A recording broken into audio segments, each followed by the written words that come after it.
Bonjour à tous, je vous propose un exercice type bac sur les complexes, exercice assez court, hein, une transformation à étudier.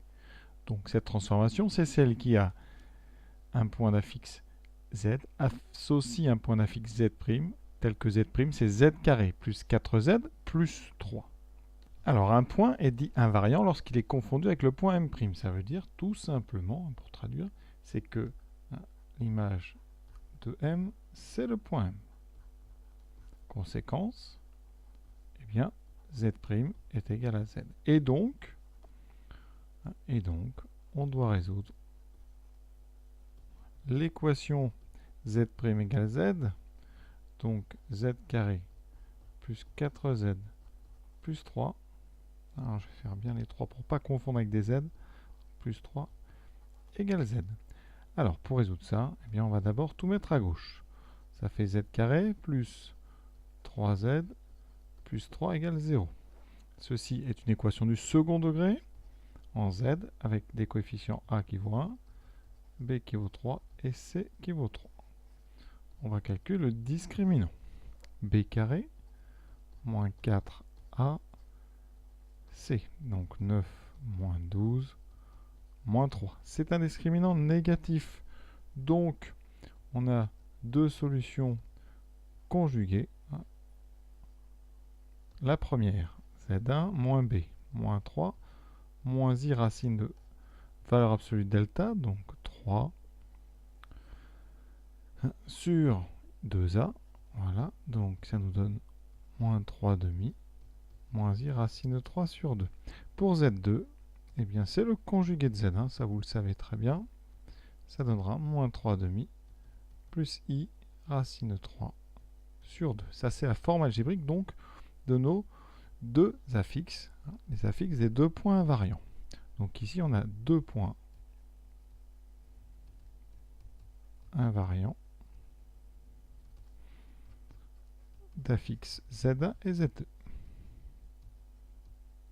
Voilà. Alors ça c'est leur forme algébrique. Donc maintenant on va mettre sous forme exponentielle. Alors pour ça on va d'abord s'occuper de z1. On va calculer son module. C'est donc racine carrée. Donc 3 demi moins 3 demi au carré. Donc c'est 3 demi au carré, donc 9k.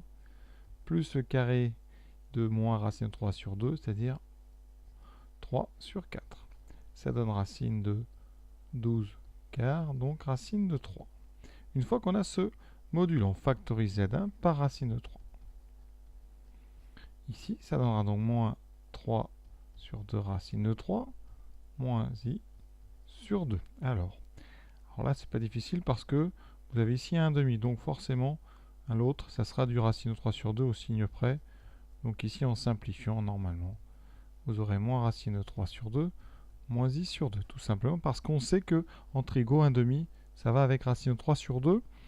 Alors pour vous le démontrer, c'est tout simple. Pour transformer cette écriture, on multiplie en haut et en bas par racine de 3. Et vous voyez qu'en bas, on aura 3 qui apparaît, qui va se simplifier avec le 3. Donc il vous reste un racine de 3 en haut. Une fois que vous êtes ici, vous cherchez donc θ tel que cosinus égale moins racine de 3 sur 2 et sinus θ égale moins 1 demi. Ceci, eh bien, ça vous dit quoi? D'abord, vous cherchez donc une position qui est en bas à gauche, parce qu'on a deux négatifs ici. Cosinus et sinus sont négatifs. Dans une famille où le sinus est 1 demi, donc c'est la famille pi sur 6, en bas à gauche, c'est donc 7 pi sur 6 modulo de pi ou moins 5 pi sur 6. Conséquence, je vais l'écrire ici, z1, c'est donc racine de 3 ei 7 pi sur 6. Voilà pour le premier. Pour ceux qui préfèrent, vous pouvez aussi donner racine de 3e moins i 5 pi sur 6. Alors maintenant on passe à z2. Z2, c'est le conjugué de z1. On sait bien que quand on conjugue, le module ne change pas. Par contre, l'angle change de sens. Donc ici, on aura moins i 7 pi sur 6 ou racine de 3 ei 5 pi sur 6. Donc voilà la première question déjà faite. Deuxième question. Montrons qu'un triangle est équilatéral. Alors ça, on va faire un calcul de longueur. Je vous rappelle, court, que la longueur AB, c'est le module de ZA moins ZB. Donc ici, on va faire des calculs tout simplement de modules. Alors, on a donc OA, B, donc il faut calculer OA, OB et AB. On va commencer par OA. Alors, OA, ça sera donc le module de ZO moins ZA. Vous pouvez aussi calculer, si vous voulez, le module de ZA moins ZO. Alors, c'est préférable parce que ZO, ça vaut 0. Donc ici, vous aurez module de ZA. Alors, ZA, eh bien, qu'est-ce qu'on reconnaît? Eh bien, vous reconnaissez les résultats de la question précédente. Donc, normalement, on va retrouver ici ce qu'on a trouvé juste avant. Donc, 3/4 racine de 3. Pour OB, donc on va pouvoir le dire pour ceux qui auront reconnu, c'est module de ZB moins ZO. Donc, module de ZB, c'est-à-dire module de Z2, et on avait trouvé racine de 3. Donc, déjà, on a un triangle isocèle. Ensuite, alors maintenant, on passe sur AB. Module de ZA moins ZB. On va calculer donc ZA moins ZB. Alors là, on va écrire, donc ça fait moins 3 demi moins I racine de 3 sur 2 moins, donc moins 3 demi plus I racine de 3 sur 2. Et vous voyez, qu'est-ce qui va disparaître? Les 3 demi. Il vous reste donc module de moins 2I racine de 3 sur 2. Les 2 se simplifient. Il reste module de moins I racine de 3.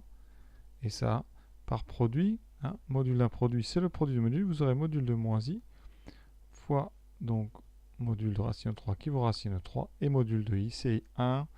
Donc vous avez racine de 3. Conclusion. Donc, OA égale OB égale AB. Et donc, OAB est un triangle équilatéral. Voilà. Troisième et dernière question. Donc on veut trouver l'ensemble des points M d'un fixe Z, petit z, tel que M' est sur l'axe réel. Donc M' appartient à l'axe réel, donc AOX, ça équivaut à quoi? Eh bien donc axe réel, c'est que la partie imaginaire de Z' est égale à 0. Donc on va calculer la partie imaginaire de Z'. Z', c'est donc Z2 plus 4Z plus 3. Je remplace Z par X plus Y. On obtient X plus Y au carré, plus 4 fois X plus Y plus 3. Je développe le carré. Ça donne X2 plus 2i XY moins Y2 plus 4X plus 4i Y et plus 3. Et bien maintenant, je regroupe donc partie réelle X2 moins Y2 plus 4x plus 3. Alors ça, c'est une équation qui n'est pas au programme parce que là, il y a un moins ici. Donc, ce n'est pas du tout une équation de cercle. Il vous reste, donc, si on factorise par i, 2xy plus 4y. Donc, voilà notre partie imaginaire. Donc, imaginaire de z' égale 0. Ça va donc être équivalent à 2xy plus 4y égale 0. Et ça, on a déjà rencontré ça. On factorise ici par y, même par 2y. Ce qui donne 2y facteur de x plus 2. Voilà. Un produit est nul, donc ça veut dire que soit 2y égale 0, donc y égale 0, ou x plus 2 égale 0, donc x égale moins 2. Et ça, on reconnaît deux équations de droite, donc le point M d'un fixe z appartient à la droite d'équation y égale 0. Ça, c'est l'axe, vous le reconnaissez, l'axe des abscisses. Union, c'est une union là, parce que c'est un ou ici, donc union des primes d'équation x égale moins 2. Ça, c'est une verticale. Donc sur le dessin, vous aurez donc l'axe horizontal et ensuite la verticale d'équation x égale moins 2. Donc c'est une verticale qui est à gauche de l'axe ici en moins 2. Voilà, donc exercice terminé. L'ensemble E, c'est donc la réunion de ces deux droites. Donc E est égal à D union D'.